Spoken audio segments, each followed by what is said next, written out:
We're going to demonstrate how the CappWash ELISA plate washer works.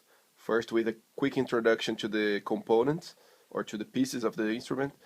Here we have the manifold, and the manifold has a 2-in-1 needle system where the inner tubing is responsible for dispensing the liquid and the outer tubing is responsible for aspirating the liquid after the washing procedure. Up here we have the bottle for the washing solution.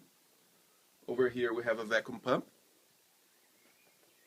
and down here we have a waste collection bottle with a trap.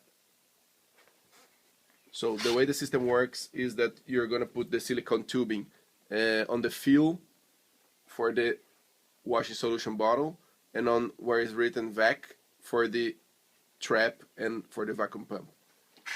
Basically what we do is that we have to release here for the water to go down by gravity, and then we turn on the pump,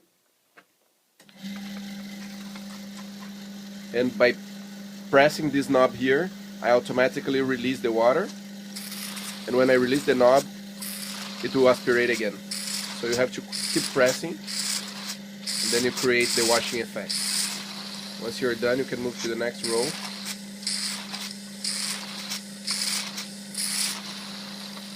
So a manual system, but very reliable, because you can control exactly what you're doing, and the 2-in-1 system allows very low risk of clogging due to crystallization of the reagents.